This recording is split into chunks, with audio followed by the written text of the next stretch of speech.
I just woke up, and in today's video we are going to be talking about the 5 underdog specs, the 5 dark horses for patch 9.1. 5 specs which were, let's be honest, fairly terrible for early Castle Nathria at the very least. Really didn't see any play in the meta of the initial race through Castle Nathria, but which are now looking really good for patch 9.1 and Sanctum of Domination. I've chosen 1 healer spec, 2 ranged and 2 melee.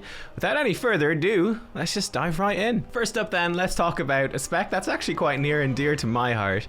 It's the Holy Priest. This is my healer to watch for Sanctum of Domination. What's changed for Holy? Well, 2 major things have changed. First of all, Divine Hymn got a little bit of a rework. This actually is already in the game. This came in patch 9.0.5, but this is the first small step towards what could make them very, very strong. Divine Hymn, the way it used to work, was it gave everyone 10% increased healing received, and this would last for 8 seconds after your Divine Hymn faded. So you got that buff for the 8 seconds of Divine Hymn, which is just channeling some healing into the whole raid, and then it lasted for 8 seconds after. It was okay, but you didn't really care. What has changed though is that Divine Hymn now stacks up this increased healing taken, and when it actually stacks to maximum, it gives you 20% increased healing received to everyone in the raid effectively. I mean, 20% more healing, it's almost like having an entire extra healer in a healing team of 4. It is the equivalent of having an extra healer in a healing team of 5. And it lasts for 16 seconds now. So yeah, this is really, really strong. Really big buff that's going to help you with that consistent healing throughput, which I think could be really powerful on some of these fights. So I'm looking at some of these more difficult fights here in Sanctum of Domination. I'm looking at Guardian of the First Ones. This is a later boss in the raid, and this is a patchwork style boss. It's sort of the equivalent of Sludge Fist, if you imagine that. But with this Guardian of the First Ones, whenever you bring him to one of the 3 energy cores in the room, he starts just pulsing this incredibly high raid-wide damage. It's a very harsh DPS check, it's a very harsh healing check, and that healing is pretty high and pretty consistent for a good while. Popping that Divine Hymn, having that boosted healing is actually going to be pretty useful to survive that. Kel'Thuzad is another great example I'll be referencing for several of these specs, where in the main phase of Kel'Thuzad, you have to break these glacial spikes. Whenever you break them, it puts a nasty dot on your team that keeps stacking. So you have to space out how quickly you break these glacial spikes. You don't want that dot to stack too high, which means that you're going to be dealing with this over a long time. 40 seconds is how long you have to break these glacial spikes. So, you know, using a different healing cooldown to get through the first break, then popping Divine Hymn for the second set, and then having that bonus healing received going through basically the whole rest of those glacial spikes is going to take so much pressure off. Just one of the longest and most consistent increases to your healing, so definitely something to watch. The big change though is Symbol of Hope. This is the patch 9.1 change for Holy Priest, and this is what makes it extra exciting. So this is a 5-minute cooldown. It's a utility spell they've always had, where you channel and you restore missing mana to your whole raid team. Now, the missing mana buff has actually been increased by 50%. Used to be 12, now it's 18% missing mana restored. So that's a nice little perk. But the big thing is this now gives, with a full channel of Symbol of Hope, it now gives 1 minute of cooldown reduction to one of the core defensive skills of every single player in the raid. One of the big ones, Bark Skin. For all the druids, you get a minute off the cooldown of Bark Skin. Bark Skin is a 1-minute cooldown, so you can essentially just chain Bark Skins together for free with this, which is kind of nuts. The big question mark right now, it's not currently implemented. I'll put up the list of everything that is going to be reduced on the side, so you can see exactly what is. Rogue is a big question mark. If it reduces Cloak of Shadow by 1 minute, that would bring a 2-minute magic immunity down to a 1-minute magic immunity. That could be absolutely insane. I wonder if they might find some sort of workaround, some sort of alternative to that, because that seems kind of busted, to be honest. But basically what is so good about this is a sort of utility that no other spec in the game brings, right? Healing cooldowns, every healer spec can bring healing. That's fine, you know, and you can replicate that. And obviously some are more applicable, some sort of healing patterns are more applicable than others to certain fights, but no other spec can bring this utility. This is totally unique to Holy Priest. And it's just it's a very, very flexible bit of utility to bring, right? Because it's up to the players how they use their defensives, and good players can really make a lot happen with this. You can, again, potentially handle certain mechanics differently, play around it, and have completely unique strategies thanks to this that you wouldn't already have. So it's a pretty good package for Holy Priest, I think. It's a good package. It is a really good package, and Holy Priest, especially considering that Discipline Priest has received a few nerfs, I expect Holy Priest to definitely shoot up the priority list for patch 9.1 and to be a very attractive healer spec for lots of raid teams. Next up then, let's talk about 2 ranged DPS specs, which I think are going to be much better. The first one I want to talk about is the Arcane Mage. Hasn't received any buffs really, but what is good for Arcane Mage is that Fire Mage has been nerfed, right? Fire Mage has got nerfs to, for example, Kindling, Flame Strike, that sort of stuff. So they are definitely looking to fall off a little bit here in patch 9.1, and that's very good for Arcane because the 2 specs do a lot of things very similarly, right? They both bring that mage utility, incredible mobility, incredible survivability, and they're both very bursty specs. The thing that has me most interested in Arcane though is in its ability with its legendary Arcane Bombardment to do really good AoE and really good execute damage, which I think is going to be very important on some of these fights. So again, if we look at Kel'Thuzad, which is the second last boss, and I think a very difficult boss, what does Arcane Mage do? Well, in Kel'Thuzad, you have to kill the boss 4 times, right? You kill Kel'Thuzad 4 times. Every time you kill him, he comes back to life. He comes back to life 3 times. Okay, well there you go. There's lots of execute. Your Arcane Bombardment legendary is going to get some good value. You're also killing all of these adds, which are spawning all around the place. You have to finish off these glacial spikes, so you need that priority damage. All this free execute damage that Arcane is doing is going to be just incredibly useful here. It's going to get tons of value, and they're still bringing really good single target burst with their Touch of the Magi ability, where they mark a target and then it explodes at the end. It replicates a bunch of the damage that you did to that target. That just single target burst with Arcane Blast to nuke stuff down while also getting all this free AoE execute, it's going to be really strong. I think the same is true as well for Sylvanas. We look at Sylvanas in phase 1. The hardest part, it looks like right now, is dealing with all these arrows that you get chained to and they're pulling you towards them. Hey, guess what? Arcane Mage can just run around spamming Arcane Explosion, Arcane Barrage, and just rip through those arrows really well, do really effective damage there. And then, hey, even though they're running this legendary to deal with these adds in P1 and P2, it still does execute damage, so it's still a solid legendary for P3 as well. So yeah, I think Arcane Mage, you obviously need a mage. Arcane Intellect is the most important raid buff in the game. You're obviously going to need a mage in your party, and Arcane is actually, I think, looking to be pretty damn strong for a lot of these fights. Probably the front runner for the mages. Likewise, our second range spec I want to talk about then is Destruction Warlock.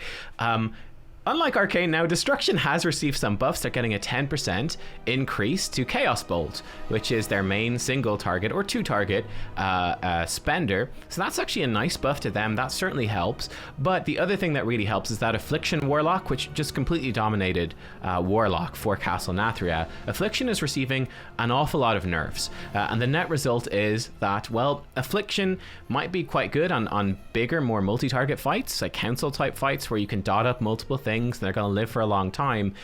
But for most fights, it's not looking like it will keep up as well at all with the other Warlock specs. Destruction is what's looking to pull ahead. Destruction brings incredible 2 target priority damage thanks to their Havoc ability. 30-second cooldown, mark another target for about 10 seconds. All of your single target spells will just get replicated to that target.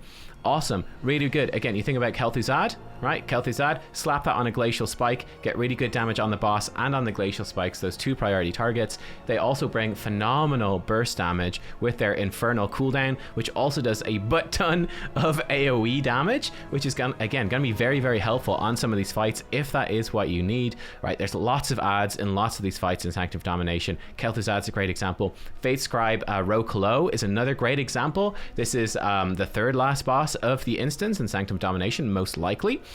Fate Scribe Rogue, he summons in this tank ad that starts chasing the tank. You've got to kill that tank ad while also killing the boss. Yo, Havoc, blast the 2 of them with those 10% buff Chaos Bolts now.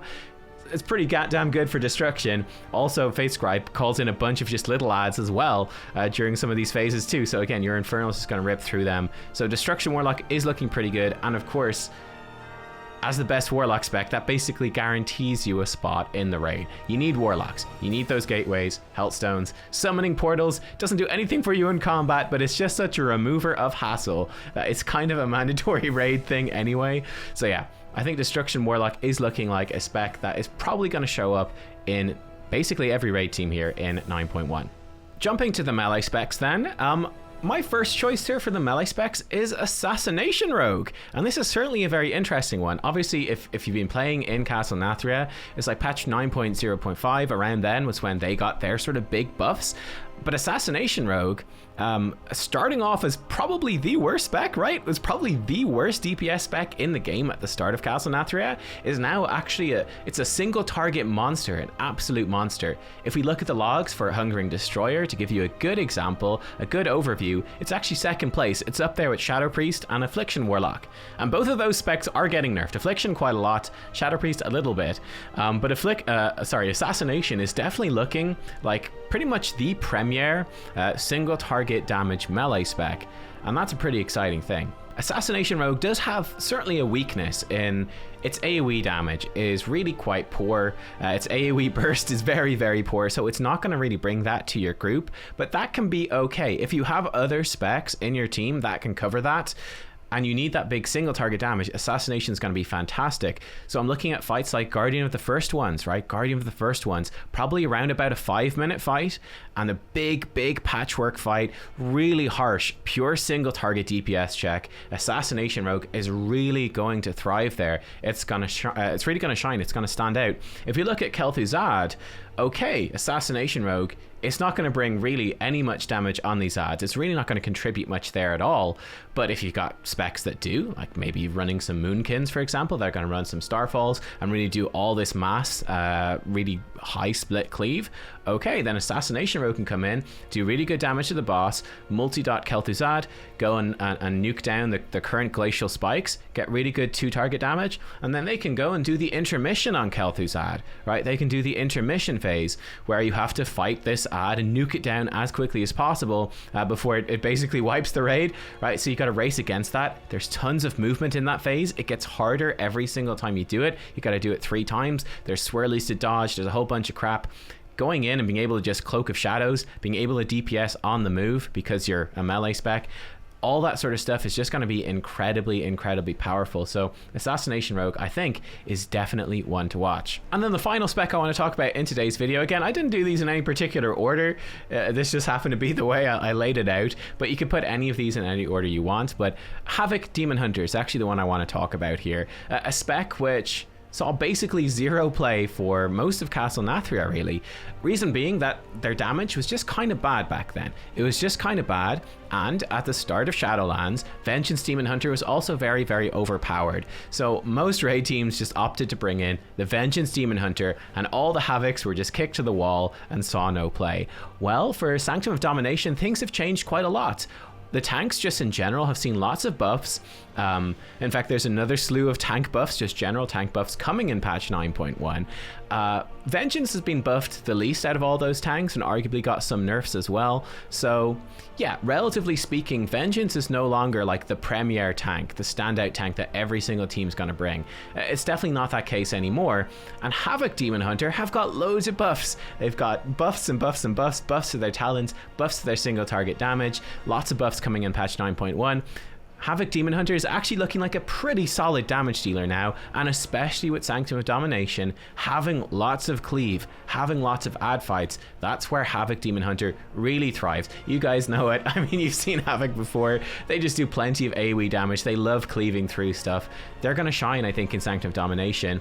On top of that, in Castle Nathria, those melee spots were hogged by those filthy unholy death knights, hogging all the melee spots. You know, there's no room for any other melee spec here because I'm here with my anti-magic zone. no space for anyone else. Well, anti-magic zones received some really significant nerfs for raiding in patch 9.1. It's currently capped to maximum damage reduction equal to 150% of the Death Knight's actual maximum health, which is a really huge nerf for raid. This means that, hey, Havoc coming in with Darkness is now a lot more valuable. Having Darkness is going to be really good. It brings that Chaos Brand. You need one Demon Hunter in the raid for Chaos Brand, 5% more spell damage, and most of the raid's damage is likely to be spell damage. So yeah, Havoc is just looking really good. Much better damage profile. Vengeance is much less competition now. There's much less competition in the melee spots. Darkness, much more attractive external raid cooldown to bring. So yeah, Havoc, I think they're looking very strong. And again, I think this is a spec which is likely to show up in nearly every single raid team for patch 9.1. And there you go, guys. They are the 5 specs I wanted to highlight in today's video. Obviously, I wanted to kind of show some equal... I didn't cover any tanks, unfortunately, but I did want to show a bit of equal love to melee ranged and then a bit of love to the healers as well. There were obviously specs I had to leave out. I did consider Frost Death Knight, Feral Druid as being potential ones to talk about in this video, but I just didn't have time. But let me know what you think. What would be your top specs? Were there any specs that I left out that you think absolutely should have been discussed in this video, or do you disagree with what I had to say? Let me know, because I'm always curious to hear. Thank you for watching. I hope you enjoyed, and I will see you next time with different hair. Who knows what it will be? Who knows? I'll see you all then. Thanks for watching. Bye bye.